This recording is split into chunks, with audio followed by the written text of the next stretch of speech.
A ver, una pregunta simple pero que tiene mucho fondo. ¿Qué es una ley? Uf, simple en la superficie, nada más. Exacto.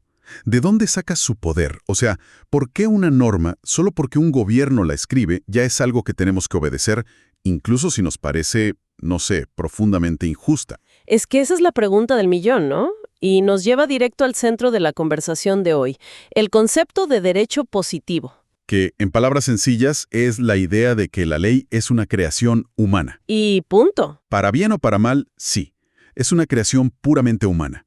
Y bueno, para explorar esta idea tenemos una selección de fuentes increíble, desde textos académicos, enciclopedias, hasta fragmentos de los filósofos que le dieron forma a todo esto. La misión entonces es desentrañar qué es exactamente el derecho positivo, entender por qué choca tanto con su gran rival, el famoso derecho natural, y ver por qué este debate, que suena súper filosófico, en realidad tiene todo que ver con el poder de nuestros gobiernos hoy. Así es. Vamos a desarmar esta idea porque es más compleja de lo que parece a primera vista. Pues empecemos por lo más básico. Si la ley es una creación humana, ¿qué significa eso en la práctica? ¿Es simplemente lo que esté escrito en los códigos y ya? En esencia, sí. El derecho positivo es, digamos, el conjunto de normas jurídicas que una autoridad ha puesto, de ahí lo de positivo. Ah, claro, puesto por seres humanos. Exactamente. Y no son solo las leyes del Congreso, ¿eh? Estamos hablando de decretos, reglamentos, ordenanzas municipales, todo ese universo de reglas escritas que vienen del Estado. Es el derecho oficial, por así decirlo.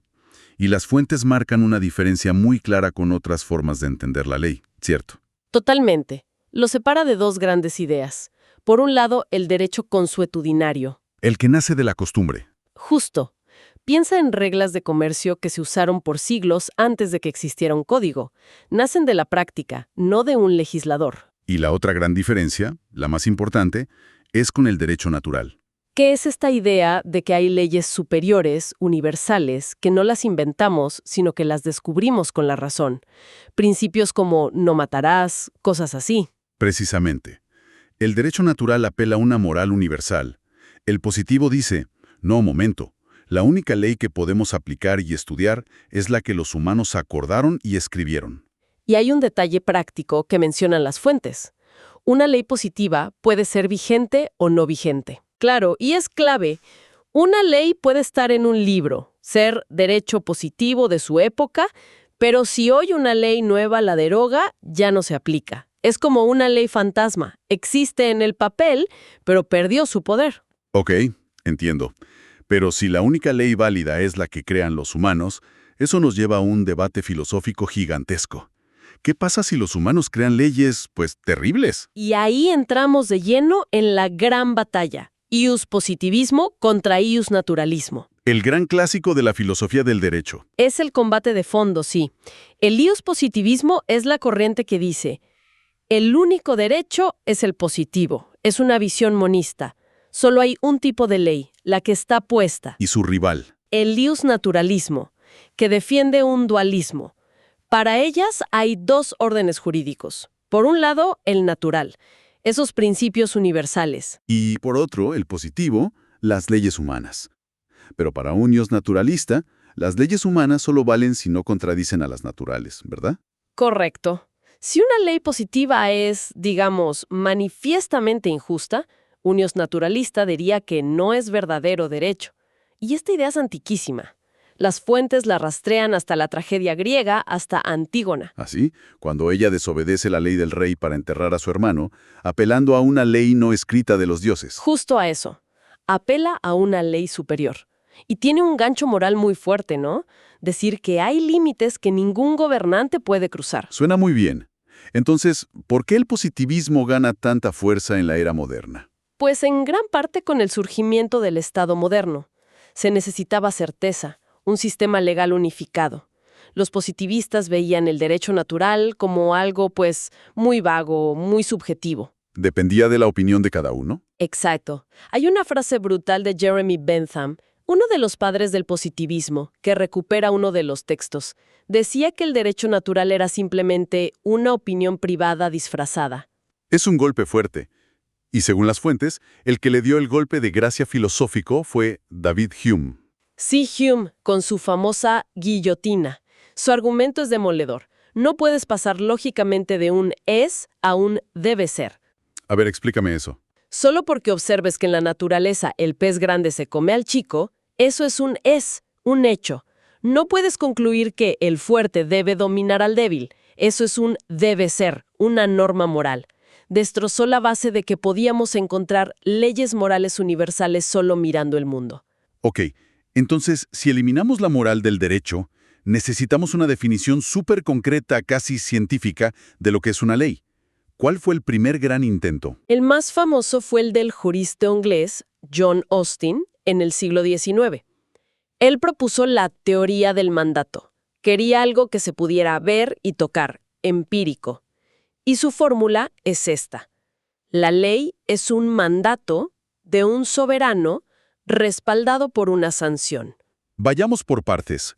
Mandato es una orden. Sanción es un castigo. Pero, ¿qué es exactamente el soberano para Austin?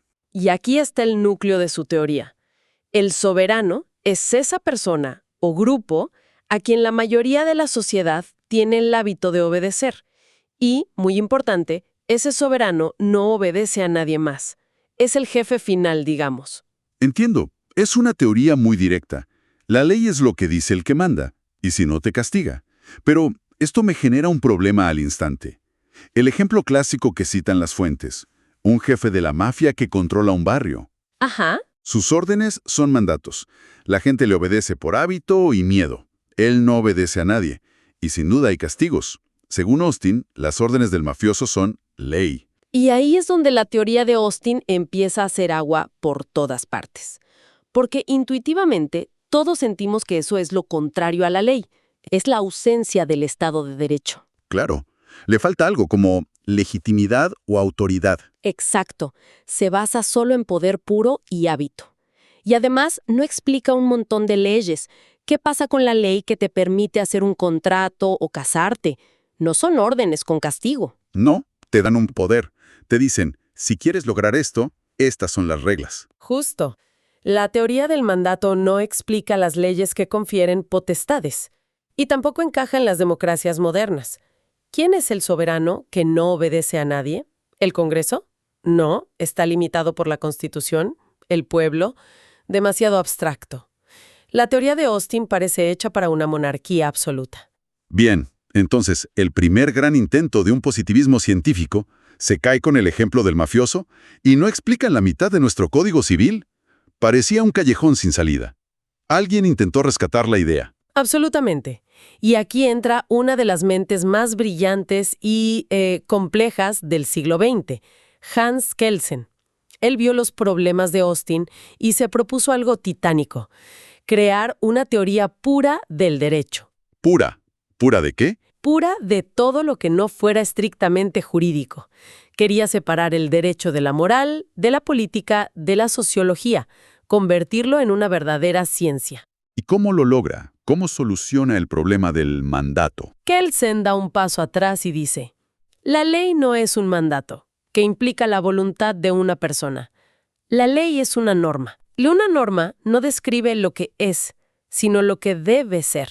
Ajá. Para él, una norma jurídica dice, si ocurre la condición A, entonces la sanción B debe ser aplicada. La conexión es lógica, impersonal, no es la voluntad de un rey. Entiendo. Sigue enfocado en la sanción, pero el mecanismo es distinto. Sí, el cambio es sutil, pero es fundamental. Y desde ahí construye su idea más famosa, la jerarquía normativa. La pirámide. La pirámide de Kelsen, claro. Exacto. La validez de una norma no viene de si es justa o buena, sino de que fue creada siguiendo las reglas de una norma superior. A ver si lo sigo. La sentencia de un juez es válida porque se basa en el Código Penal. Ajá. El Código Penal es válido porque lo aprobó el Congreso, según la Constitución. Cada norma se apoya en la de arriba. Exactamente. Es una cadena de validez que le da coherencia a todo el sistema. Pero claro, esto nos lleva a la pregunta del millón. Otra vez. ¿Qué hay en la cima de la pirámide? ¿Qué valida a la mismísima Constitución? Esa es la pregunta. Y la respuesta de Kelsen es fascinante y muy polémica. Él la llama la norma fundante básica, la Grundnorm. Un momento. ¿Me estás diciendo que todo el edificio legal de un país se apoya en algo, en una norma que no esté escrita en ningún lado? Suena increíblemente frágil. Es que es una idea contraintuitiva pero brillante en su lógica. No es una ley escrita, es un presupuesto lógico, una hipótesis que los juristas necesitan asumir para que el sistema tenga sentido. Una hipótesis. Sí, es presuponer que se debe obedecer a la primera constitución que fue históricamente eficaz. Es como un axioma en geometría. No lo demuestras, partes de él para demostrar todo lo demás. Es una pirueta mental increíble. Y esta idea tan abstracta le sirve para explicar algo muy concreto como las revoluciones. Justamente, para Kelsen, una revolución o un golpe de Estado es un cambio de régimen que no sigue las reglas del sistema anterior. Si ese nuevo régimen se impone y la gente lo obedece, jurídicamente lo que pasó es que la vieja Grundnorm fue reemplazada por una nueva. Se asume una nueva norma fundante. Y el nuevo orden se vuelve el derecho válido. De ahí la famosa y polémica frase ex iniuria ius oritur, de la injusticia nace el derecho. No en un sentido moral, sino que de un acto ilegal, como el golpe, nace un nuevo sistema de legalidad. Exacto. Es una descripción, no una justificación. Pero te podrás imaginar las críticas que esto le trajo. Me lo imagino perfecto. Y aquí es donde toda esta elegancia lógica se choca con la historia. Pensemos en las leyes del régimen nazi. Las leyes de Nuremberg, por ejemplo, eran atroces. Inhumanas. Pero si aplicamos la teoría pura de Kelsen, fueron emitidas por la autoridad de la época, siguiendo los procedimientos de su sistema. Significa que eran derecho válido. Esa es la objeción más dura que enfrentó el positivismo después de la Segunda Guerra Mundial. Y desde una perspectiva kelsianiana pura, la respuesta es un sí muy incómodo. Eran normas jurídicamente válidas dentro de ese sistema, por más monstruoso que fuera. Es que eso es terrible. Llevó a muchos a decir que el positivismo, al final, desarma a la gente frente a la tiranía. Claro, esa es la crítica central. ¿Cómo responde un positivista a eso? Esa es la pregunta. ¿Simplemente aceptan que el derecho puede ser una herramienta para el mal? Bueno, un positivista más moderno, como H.L.A. Hart, daría una respuesta más matizada. Él diría que hay que separar dos preguntas. Una ¿es esta norma una ley válida según las reglas de este sistema? Esa es una pregunta técnica. Ok. Y otra, muy diferente, es ¿debo yo moralmente obedecer esta ley que es una barbaridad? Esa es una pregunta moral. Para Hart, certificar que una ley nazi era válida jurídicamente no implica que hubiera un deber moral de obedecerla. De hecho, podía existir un deber moral de desobedecerla. Entiendo la distinción. Una cosa es el análisis legal, otra la decisión moral. Ahora, aterricemos todo esto. ¿Por qué nos importa hoy este debate? ¿Cómo afecta el trabajo de un juez, por ejemplo? Lo afecta de forma total. La gran pregunta es, ¿los jueces aplican la ley o la crean? Para Kelsen, un juez hace ambas cosas. Aplica una norma general, como el Código Penal, para crear una norma individual, la sentencia. Pero el debate se pone al rojo vivo con la revisión judicial. Pensemos en un caso. El Congreso aprueba una ley de vigilancia digital muy invasiva. Un grupo de ciudadanos la impugna ante un tribunal, diciendo que viola el principio constitucional de dignidad humana. Perfecto ejemplo. ¿Qué hace el juez ahí? Un juez con una mentalidad positivista estricta buscaría una regla clara y escrita. Si no la hay, tendería a validar la ley del Congreso. Porque fue creada por el órgano democrático, y no le toca al juez inventar derechos. Exacto. Pero un juez más cercano al iusnaturalismo podría decir que la dignidad humana es un principio superior, un valor que está por encima de lo que diga el Congreso, y anular la ley. Y ahí está la cuestión. ¿El juez está interpretando la ley o se está convirtiendo en legislador, imponiendo su visión de la justicia? Esa es la línea divisoria. Y el positivismo nos obliga a ser muy conscientes de dónde está. Fascinante. Entonces, para recapitular, vimos que el derecho positivo es la ley creada por humanos que choca con la idea de un derecho natural universal. Analizamos el intento de Austin de definirlo como un mandato del soberano, que, bueno, no funcionó muy bien. Y cómo Kelsen lo rescata con su elegante pirámide de normas, una estructura de validez que depende de una norma fundante no escrita, una suposición necesaria para que todo el sistema no se caiga. Y para cerrar, quiero dejar una idea para la reflexión, que viene de las discusiones más actuales. El debate dentro del propio positivismo no ha terminado. Para nada. Hay una división entre lo que llaman positivismo inclusivo y positivismo exclusivo. Ajá. El inclusivo acepta que la propia constitución de un país pueda incluir un criterio moral. Por ejemplo, si dice que toda ley debe ser justa. En ese caso, el juez tiene que hacer un juicio moral para decidir si la ley es válida. Pero el exclusivo diría que eso es hacer trampa, que en el momento en que la validez de una ley depende de un juicio moral, ya no es positivismo puro. Claro, es como si la moral se hubiera colado por la puerta de atrás al sistema. Lo que nos deja con una pregunta final, que es muy relevante para casi todas las constituciones modernas. Si la ley suprema de un país incluye principios tan abstractos como dignidad humana o justicia social, ¿sigue siendo un sistema puramente positivista? ¿O hemos creado un sistema que, inevitablemente, obliga a nuestros jueces a actuar como filósofos morales, reabriendo la eterna disputa entre la ley que es y la ley que debería ser?